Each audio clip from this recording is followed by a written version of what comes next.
Togo Info, le Togo à votre portée.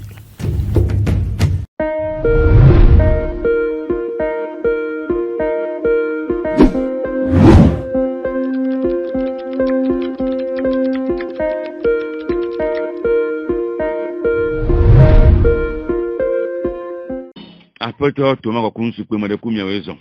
Yo, Jacob a vraiment maison de nous. Ne m'a pas mettons. Ne m'a pas mettons. Ne dis le borin, tu m'as dit que le manger pas les cons. Ma webio. Les gars, mi faut le bon. Oh, mi fongere. Bakari. Oh, bak fongere. Partia. Oh, partia mi nyave no bombe. Elle dynamique, mon seigneur Podjuro. Elle moi c'est pas tant que dynamique, mon seigneur Podjuro la gbe quoi. Bak tiens la gbe. Kita la gbe. Bak mi me. Quand on a mis un congrès pour le temps. Ma bobe. Mi avait congrès en toi, mi que globe mi a ouais samedi qui va y a. Samedi qui va y a. Samedi qui va y a. Mi que globe mi avait congrès à moi, mi avait congrès à. Et je vais dire, et dynamique, mon seigneur Podjuro va tourner dit. Samedi on va dit que mi a voilà du combien. Et dynamique, mon seigneur Podjuro d'autres me be, ya ouais be tourner au. Bois, migri. Migri. Les mardis dimanche, mi la troye. Mi troye mi avait congrès. Donc mi n'y avait non bové. Les toques mi au s'en va ya. Mi ouais le 10 décembre 2016 les enfants y avaient joué mais mi ouais. Donc ne juro ma wa. Et puis ma wonu mi la gba wo. Et que jebe mi agba wo. Toi n'y avait statut à coup. Et doit baisser et bientôt il y a un parti politique au bord azanja pédia miano jagwa babe miano mi ave congrès o Togo ne miano le ramevio kata ne e hia bo adole amede ne hia bo atrona power amede be tro iro be doja wala ne power ba tro iro doaji wa mi le mo ba sime donc pour moi mi pon gadu da ça que avec oh mi abaza mi nya po be no bo be e pi ama wenu mi lawe d'accord dynamique ka mi boye cha fo ni legbe dynamique mo seigneur Podjuro fo mi mo ta to de ko gba mo ngba du ko mo mi lo nko se ma ke mi le mi agbon de kan ya mi ade mo na mi be no bo be mo seigneur Podjuro be gbedodo ko président agbe me mesan kojo be gbedodo to ra Togo vi ogbo o to jinye de kan be ma so yo be gbedo na me na Togo vi o mato na Togo vi o le yo be nko me be avulete de pe npojo avulete alek o mi nya be de o me le tu ma avulete alek oh Jacob egbe be nkeke me ya mi o keke mi nye be no bo be Togo a eni dure kiye amesugboa biona waroko sebenade nkenti eju ya late no nenema ba mi pona le duomea le ye o ona harcèlement yo metiti dora edunya glo be tato gboa mu eye mi le polite bu wo Togo le fi ya kaka obe ade tato vire onya be no bo be enu ko jibe awa a folle nde dino ekwa lo la kaka na sito le joamea ekpo on pa yo me ka maganya Togo ni ba yore 90 à 20 le yima me ka maganya mo na funa si le to mo re Jacob mu fi ekpo mi le o sagban le ba na prophète Isaïa e prophète Isaïa re e trogbo après to ma kun su pe ko le bi agba ni mo ji le se ba mo se poju le Togo ni ma ile kwa ni ma Togo mo ju poto ko abe na be ala kama ma dega if anke gbo be so be ke be jo le Togo a donc bo be ale yin na ejoro wa ko bo ale be jo le Togo a jo be ti e Ghana la crare nke e ba jo e be to be ro atro jo la cra la ti Suède egbo donc ami anya po be no bo be ene amere le gbegbe be o be o mle ti o mene mo seigneur Podjuro o mle jibo wa do afoku yo o mle jibo o leke ne wa bodo wenyi be no bo be nke la jo kaka et au commissariat des réfugiés latin plo mo seigneur Podjuro jo la crabe dume c'est daru Suède le ogbo donc ami anya po be no bo be o sende o ponde o nyande enanti o ne be nudo be ke ba ka mani ba ka so a livrer na Togo to wa Jacob o livrer à me ko ma livrer à me muni ni ko be nya yore Nobo amesi ejureme beti ejubume yebe tobe ojibe wa livrer nene ba mea munye kuela gloire boko glone o jesi wa no episcopo poju make banya people minya togo ni bayi se fi ko ne kata me kloya enyamere ko make toucher ko facilement ne mon ina me bien se be de ebe wa be aleyire togo ni bayi na ejoro Jacob oui o kare jiba mere le Togo ya ola global intouchable ola amoro lea ola temle wa modo lea et puis quatre kenye gade kinto le de silon kadu menya ni menya sika hamanji ko le kasi Vatican silon min benya won la va nous que mille gloire et tout que mille o yu ebe Togo et dubuye Yao. Et du boué ni douya que les milliards. Avouez que nous avons qu'à t'amour les miens et mon moi alors puisque au châtier les gars parti de cam à mon coup de la carrière après la dawaboa à mon coup de la carrière Fibatis à mon vol ni le job librement les yi y a que mon courrier mais une catania là pour moi là au moi les créteurs il m'a testé mon corps Jacob au carreau dive no bobé kaka hoho ke mno na va mi agbo mu ina fibo ye mi biona mnya mde na nyogo mena mia ne mu wonde be nyinu ye ola kasintinia ola kasintini hoho nyeya nka pota bo me kojo o be ale o apeta gbo me kojo a okujo apeta fo nya tingbea o le plein Togo be si azikpi ayi akojo da e medaja akọ de mi o keke mi poli kakwa iru Nyo keke mi poli kakwa iru amoko jonu akwa be nyame kaka je eve ko oji je ame vovovo nkuta vovovo oji ko degbe la kwa be nyame nyo keke mi po donc ane egbe fi azikpe aba souffle ele afeto agbome mesa kojo kojo afeto fo nyasigbe be dodomea mirora sende gome nya togovio mirora sende gome be etukeme milia etua etububeni nemi dibeni a wonde le tuyamea ne pem le tunamio asim la simenamiwa futoa de kobela no dunia di gasia game leo yakoa ye enova ya mesia metipodo me be miawele nko ba hare kakwa enwa ko gbatro obe fike mi rujilo mi so mi abe preuve si amoko le globe yo to yo dujia o mtele bi o be nare o to ni so be preuve bio obe mi trop compter akoko da bureau de vote pas bureau de vote mi ntewo ne mi fon enu ke jiro mi a ye ko mi lewo enu da pama jiade egbe mi ba apota gbe mo kojo ba pele mo so kojo ba avulete e me le bi avulete ale kale ko ja ta avolo ke mo le du comme le fi wa fogla ba gbeji afa kale mo le gbeji wa Jacob nenyibe avu mo le te wa re nke gbo be la so ye je $5 invité mi be mi aba po yo que j'ai $5 invité mi ve po wa o le nami le nyabe na le Togo traverse une grave crise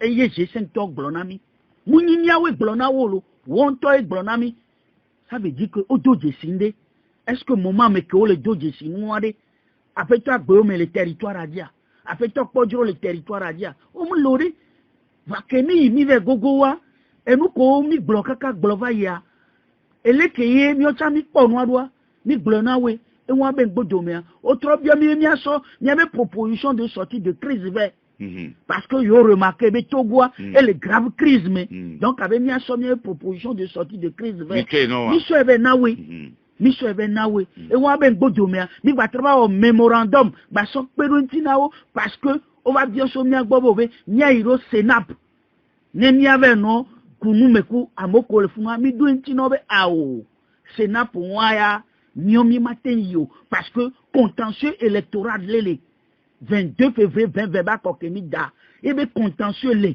nende le egbemi la wa apeto fonya singbe la so be téléphone la yo apeto Gabriel message gbe me kojo be fi ko leare bova Togo nyeko mi nani le ploricanti asila sile mi en réconciliation ne transition mi la ya ni transition donc mi c'est comme en clair ne mi ile so mi atu mi page et nous que les gens le Togo est-ce que on a bien me ne tourner page ya Nyonto mi pa nous que les jolly Togo. Ejo 2010. Eva jo 2015. Eba le jo 2020. 2020 to ke joare. Yemi le globinari. Be sia be maga jo yewa emi le glocha. Va se le kayon. O se e kayo. E kayi ay komile. Parce que gbene ponon gbe portefeuille Sigbi depuis 2020. Mais 3 mai il va prêter serment. Oh pour le cas que je vais aller avant. Oh, Novi Jacob. Nengi be. Ni a Togo vio mim le va à Kokemida. 22 février 2020. Be résultat ou di wa. E gon me mi a Togo vio mi na démission be. Fifia ameko le plomi nta sese toi. On est ino ni a proprodi. Kakaso iga keme jowa parce que nous kentiye mi a Togo vio mi le globe e yaya. Mino da potane gojo akota da kam mi akota na le manya ya Jacob agbeamu towe o agbeamu ni tonyo mau ke so miro da ye to enya agbea donc eye comme donc mi do so ba la ba tro man ke mi a nuka o matro amere le éternel la amere pem le éternel ori nyoke ki anu kuku minye eju kememi le ai pe yin jumu kunori bo mi amegbe to ko le ju amia enu kuku minye mi la jo amebula be. Et moi, c'est une évidence. Donc, non, mais pour les produits, et bien, on les globe, ya, on m'a tâté, et du avec pour ponti, ou muni maouri. Mais pour que le jolek, que malek, comme yon, tokonye du roi, que pas encore du roi, il me demande non, du lait, que nous avons du comme un fier. Jacob, mon blano, j'en ai availlé. Et nous, qui les nids, nous les donnons pour n'amener à Togo Viwa, et les nids, tout là, d'accord. Division. Division véclin et les nous que les dons pour les depuis 90 qui va dans Sénégal il ne quoi faire comme les trop comme les quoi maintenant on a eu comme bien mieux que Jacob Deo la king brother mim biona nyamia do ko wa ni me nya me le bi le moja mi me bien me ko wa ni biona nyamia do ko ni biona nyamia do ko we on to la po be no we akọ ke ni 22 février 2020 parti politique ko da dans les to nous quand blolo ba banle omo ojo jesibe no bo be miawe lenkoi ojo jesibe miawe lenkoi titi ade nu kae va jo yo baba trombo domo funo la nya le benade funo la nya le be Togo ke mi le yade e sanu dudua e baba le suko mo yo to mi se gomono wa ni na va trombo do mi se gomono wa Togo viera se gomena o parce que mioya ni ba me o apprécier o calme me o globo no be yo nya me ko dole ke me yo len ko gbare ko kasiala o go ato ngbo do yo ale mete se ma ko ra fa to ko mle glono wa benari Togo viwe la do ko joni ni ba me o munyi nyawo la do ko joni ni ba me o parce que na mere mu nyabe mi le doya le duya me e duya ro na tro ya me chame la fo a me chame la data la da boa e be tobo be ende la jo mi la glebe no be e nwale kebele masu seconde de popa nya ba tronya bo be o be nuam lene no mukai ba jo ye be tobe nuam lene no ye ba tobe no bo be ne munyi nyi o amanyi no vinyo ne munyi nyi o amanyi no vinyo mukenti be la nyi no nyenko mi no moya ji le fille ken bola soja ko 22 février 2020 mule tono be ameke ni capitaine yo brasa dare ye le ni apeto Gabriel Messa agbe me konyo ye mule tono be apeto Fabre et le ni gardien de but ne le bola e be tena agbe me kwa agbe me doge kwa didu baba ne Togo vio nous que 22 février 2020 o le bola o tene no vio adagen o be dogen si c'est o po baba be o be bola e na fi kebe sauver gbo et des fouilles parce que vu que mille le egbeare ni on to mi gba po be na de ni o to le vevero e du ato le vevere ne nya ku nya to pokyo mi le du be nde ne nyuari c'est parce que mi doje sibe e du ale fu pepere me e du ala ya dudu de me mi rura de du ato fu pepe pa ya dudu wa me e nanti e mi boru du oh Jacob o jesi ne toma kokun su pe nwere o nya be no bo be les politiques be nyamia ne nyama se réaliser gogwe nke o nyam se réaliser c'est parce que do jesi be no bo be e du ya mate no bo ya matuma no tinyi toto de do de ne nyone joela nyona me ni nyone jua ela nyona me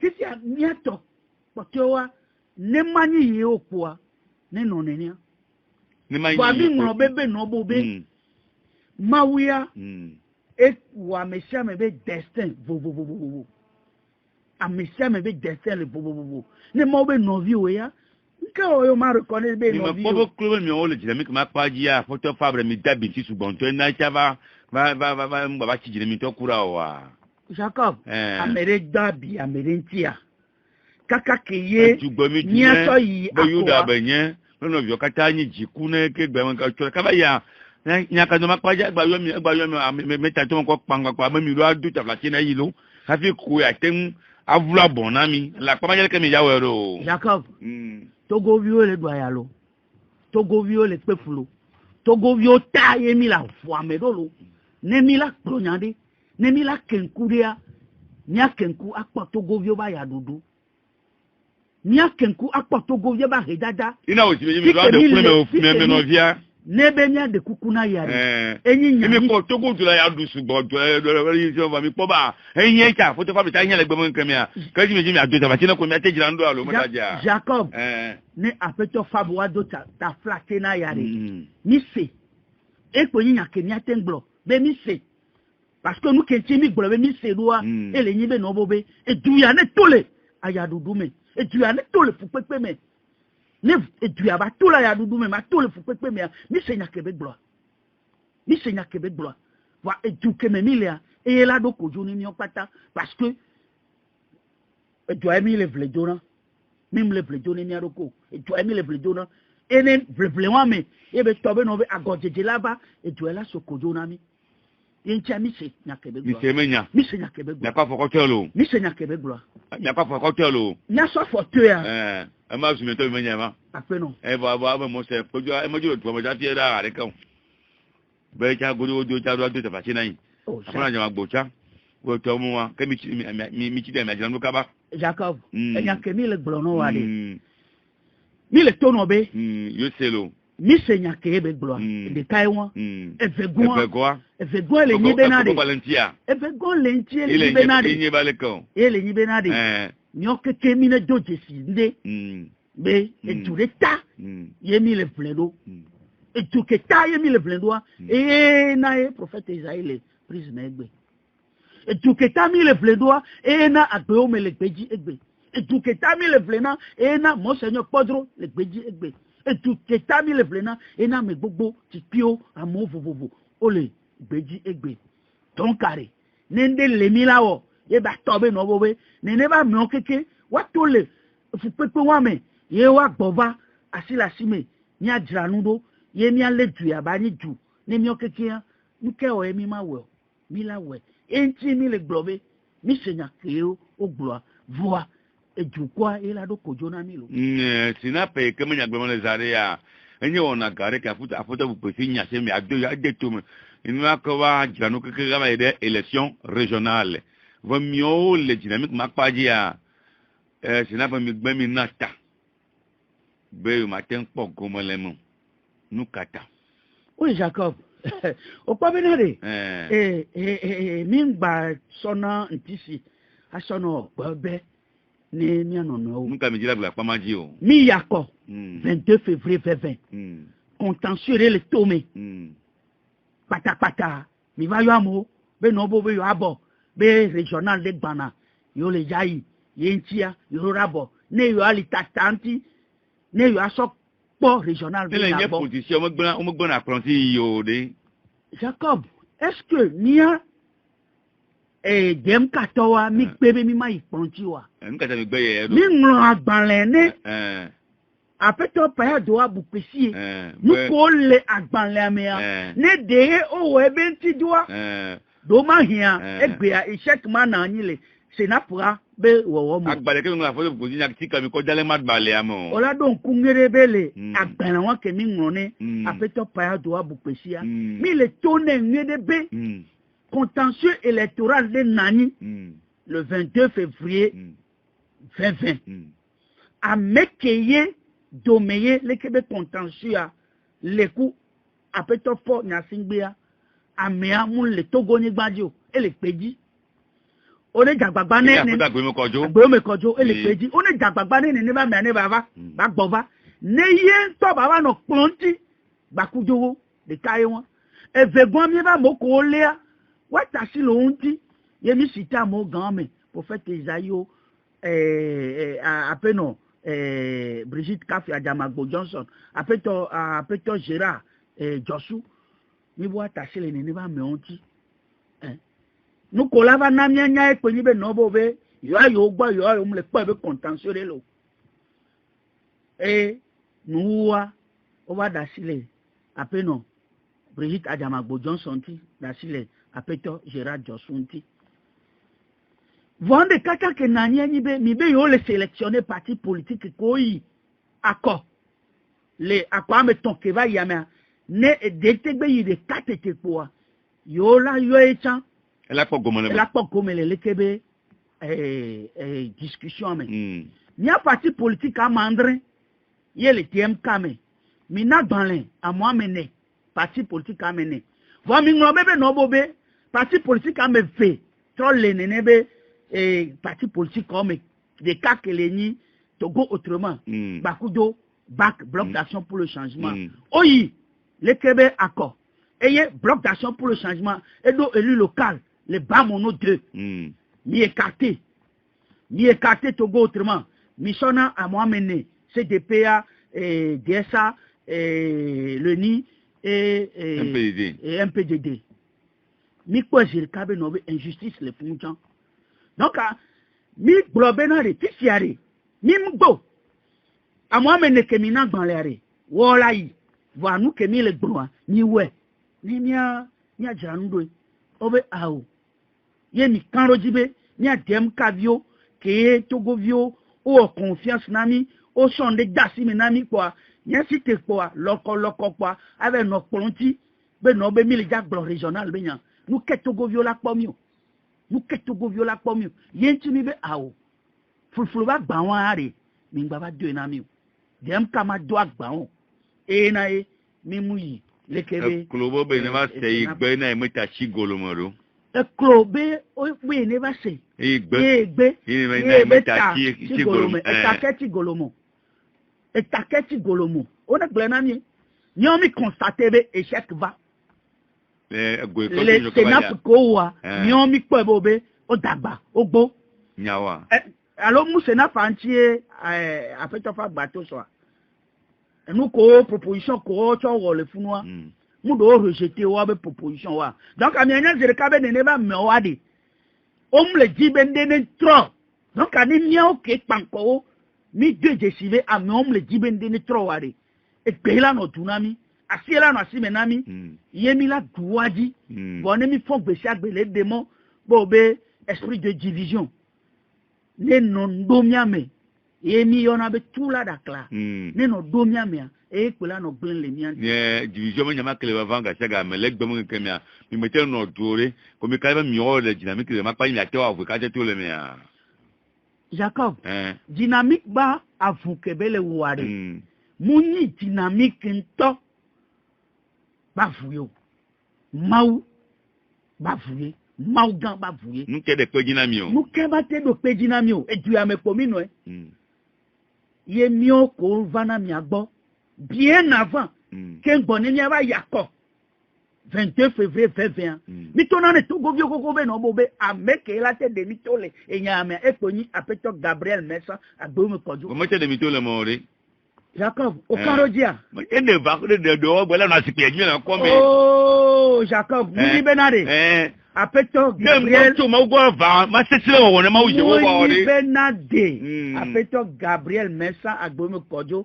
be azikpeji no alo manu ele de azikpe ma vuo mi le wa iye mu le to no benade munyi be azikpeji mano alo no ele ni enyan apeto Gabriel Messa agbomu koju ore ele azikpeji le gbongbon mebo nti la me pe poto le nyawa ele azikpeji le nuke de pe jinami o mauga ke domito mebe mine glonya ma wo ye tu de chèque me gana o le mo no na o mo ro oh Jacob ne yibe no bobe ni mauni Amerique ma wo la ko da se je me se na o ro mu ye trone Bajonia. Ni bien, ke bani malin. Ne e président bien. Ye be tobe no be ne bien wala va. Elle a trop mal de dare ke mi mate ba so wa. Elle a donjire. Ye na ye o la tobe no be. Ne mi khonya. Be enya yo ho. Ye mi sona. Ne nyamu do e benti la wa. Bojo ngba no mi amebe, ya de benti no. Elle a deux points. Elle a deux premiers gna pour no bobe agbeto la konya la glo va maoué la réaliser nya donc ale mion mia goa mo papa bale mia si e gbebe no bobe be dynamique ma pa la apota gwe mo kojoa maoumu lo be togo vio e fegoa ameke so chan le bonbon me be la va mu dasile entio mu dasile entio mo papa le mion mia si kaka ason li kemi les gens le edi kaka be baba tobe milai gogo nu wa ndela di le juko ya me ye maula juko me viola joje sibe oh et enfin yo mnyabe mawa elon yo ken boye be polo yo to fu pepe gbogbo ya me ken gbo be yin fifi be wa sonu ke o le dia sona yo d'accord le gore me ya bi nyame le dile me ma pa ja me o bi aso mura so du comme a comme no du me vio wa ke a to gbo voto a no mo te jejire mi o ele ka pa jele ale va yiro oui apa wa diare mi rora déplorer nous que les joie nous que les joie mo yibe ne parti politique de nous pas comme le Sénat be nous ko wa mo wa e ya npo mo la terrain ji abe ya be dogo ebe militant o alo ebe sympathisant o apo nu po gba ku jowo enyi nu ke ni po ni so samedia dem ka o délégation be ya iro golf 1 mai ya iro golf 2 mai ya iro golf 6 mai ma bo be golf 2 mai bo ate jeji nwere golf 6 ke le bagida kakanya tola ba do funua sojo ho funua do se bo npo mo la obobo re po fi ke mi o mi ile golf 2 mai ke le ni aligoa mi va do zereka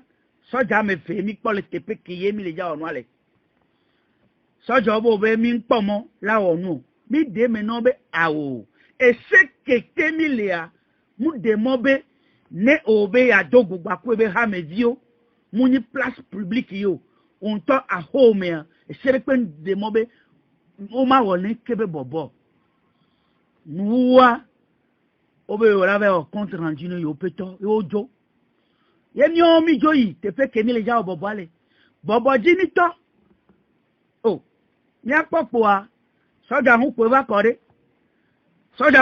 bopo a fi ke mi lo bobo ale pa odo awe me e bopo be me ke le ko bobo abe nko le fie ma ya no via cité bebe pa o obo be bobo ma gba te iroji o ya no via de me no be na de mingba no sa dictature le tout que meye mi be démocratie le mi be du ya démocratie le me bon mi fond les gens dictature là et no be mi a déclaré du abe obe du apapatole le dictature te wa mi ma globe le démocratie mo et ce que des mots na mi obe mi la empêcher mi o be mi ma obobole mi o to mi ba ho moment e nya ke mi le gloya oh soja capitaine amujibe ya se e nya ke mi le glo e bo kwa depo be yo ebe le ma o be o do ha me pale to na mi bo be na mi 30 secondes nyo ke nya to la ha me nyo ya le mim le jibe ehune ko na ni le tu ya mo ke ngbo ne nu ke ni ato abasu mi asi wa mi su te po mi to na me sa me be me sa me ne ebe no fe ye mi jo voix mi tro de communiquer to be na de e nu ya ke mi le wa de mu nyon mi le jamoji bo ne ba po mi ne ni agbolonya won ne ni ase me po ade ne enu abate no rode o memo ma mi gbajo le take mi gbajo le tini ayo me ni le ke mi jibe mi aworo ne ndele ye be to bo be amefe o le wajiria kokokokwa mi ro ba joje sinu kentie mi le wajira ro ase mi no gomen parce que egbea ne apeto Gabriel Mesa gbo me kojo kudo apeto fonya singbe o lo wajire kuro fi asiperentia du ko enana nsame be produ du konti mi ro hado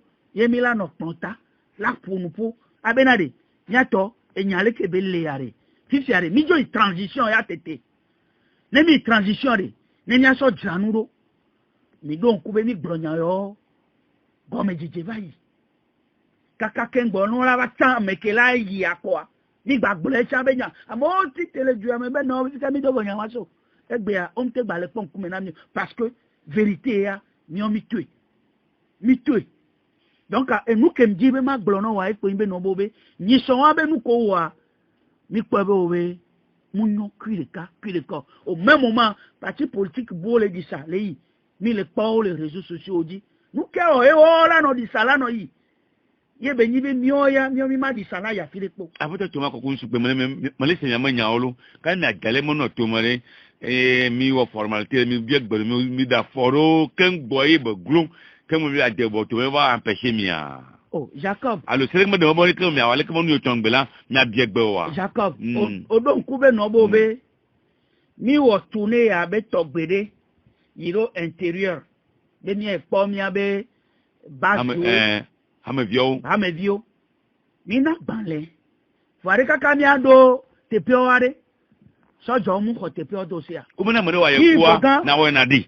Ina me le desebe. Même chose. Le kokuna Roma. Tepe bobo mi. Même chose. Oko no do se. Wa malgré démarche ko mi wa. Nkata lo mo temi wo démarche ko de to mo. Lo metuare. Mimbe champ place publique ko. Mo du to mo mi yawo. Ko ya wale ko mo. Yo to mi no mi ba ho be ne mi yawo mi abenu lo. Parce que mi ko isambe mi temps place publique a. E ba de binamio. Isia ni a Dieu so mi avec domicile privé au chat mi ba be awa. Donc ça veut dire que mi le do vovona mi. Wa nde pemle mi asiore. E du me vi o tonya be no be nde pemle mi asiore. E du me vi o tonya be na de. Mi mle jibe duyane ne blon quoi. Mim le jibe hunde pe ne kora nyiu. Yenti mi be obe blewula. Kele mono jori mi yo apoto yareka. Mi yo apoto bu kwesi abene oji ko adogo. Vo gbe nkama o me ile ma va empêcher bone ba dogo le apore mo wa. Enya ke mi le gbro ya Kenya le ja to ejiare. Mi no ka me gba kujo amega lieutenant que les commander le kebe. O de délégation mon ko gbe. Nous pouvons mais un ami n'avait non beau payer ho. Be ko gbe. Payer. Donc un ami a problème be ho gagner je kabe. Et puis toi Irachia ene egbe. Ina me bi be afoto toma. Na me wa ye kwa o acha wa ina diale ke ba mi ko gbe ba cha. Me pa mi o. Fun ka ta yi mi ya wo lo mo ko mi ba jo ko gbe. C'est vrai que mi ba après mo ya wa le mo no ba kia. Mais tu m'as bien gbe ken gbe no mo onu yo me asende ko ba dire kan. Jacob. Oui. Et nous ken le tono are. Et c'est le pem de mon. Be no ja obobo lo nto aho mi are. E bi ogbo. Politique mo boy. Politique bobo are. E togu are enya mere toa. Togu are enya mere toa. O te le be du ke mo le ya. E ye le gbo wa me. Tin le gbo be. E ko jo me. E to togu are enya mere toa ya mere la gbo be no be ye la o e to amere ma wo. Togu am yo ke kenya to yi. Ni to gba yin yo keke ni atoa ni no vi wa o cha we tibia ameria la be obe ya epo e lawo wo ma wo enke le ko yana ni nuwaro dictature won ele ke ko gbe yan ro dictature won nko gbe yan ro ko gbe ale mo ba si mi ma we mi le no te po parce que ye so enya de do to me ye mi pasanya do ye mi so ro nyaji le yiyo ko ba ma mo mo jina go après ça, quand je dis, je téléphone à la porte de France, monsieur le président, mais il t'a pas menti, Togo toi, n'a pas toi, n'a tu toi. Jacob, au sabe que ye afeto agbeomele, Bédia, moulo autore pia, et le autore pépé. Doméré à notre kémissé, au bon lancer mandat d'arrêt contre. Afeto Gabriel Messan Agbeome Kodjo. Mon fils pour mi balé mi ba sebo be a o be o me lancer mandat avec contre wa fi ke be senyan lo ne mu le o démarche de bende ne tro nende ne nyon e be mo lancer mandat contre bo ale o nka ta do go wa do mo ro e nyan to e o to si wen ni awe be o lancer mandat contre amé Après, on va s'en rendre compte, on me lance mandat contre. Donc, ça veut dire que mais à la tête boy. Si c'est un cas, mais à me boy. Il me l'a dit, mais on y a gâteau à l'année.